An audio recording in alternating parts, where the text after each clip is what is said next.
Généralement, quand on commence à prier, au début, on a la foi, on a confiance en Dieu. On est sûr que Dieu va agir. Mais il suffit qu'un jour passe, 2 jours, 1 semaine. Tu ne vois pas. Tu vas voir cette foi commence à bouger. Amen. Il suffit que ça fasse 1 année. Tu arrives même dans des situations où tu ne crois plus. Abraham et Sarah étaient arrivés à l'extrémité. Aujourd'hui, il y a quelqu'un qui est déjà arrivé à l'extrémité. Peut-être c'est la santé. Peut-être ce sont les affaires. Peut-être ce sont les mariages. Tu vois l'âge avancé, 49 ans. Tu sens toi-même que tu n'as plus d'espoir que tu seras marié. Mais mon message aujourd'hui, espère contre toute espérance. Amen. Ce mariage va arriver et tu vas rire comme ça. Alléluia. Il faudra que tu comprennes comment est-ce que la foi fonctionne. Beaucoup d'enfants de Dieu ne comprennent pas ce système. C'est comme un frère qui avait dit, moi quand je ne prie pas, je ne gêne pas, tout va bien.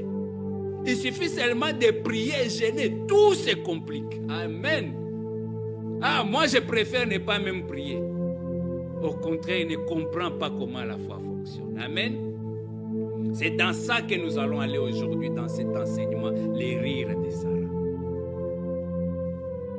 La première des choses, quand tu commences à prier, immédiatement dans le monde spirituel, la bénédiction est relâchée. Alléluia. La bénédiction est relâchée immédiatement. Mais l'opposition va s'élever. Amen. Voilà pourquoi je te dis, si tu vois l'opposition dans ta vie, ça signifie que la bénédiction est relâchée. Daniel était en train de prier. Il priait. Pendant 21 jours, il n'a rien vu. 21 jours de jeûne. Ne pensez pas que c'était une prière facile. Ceux qui jeûnent savent.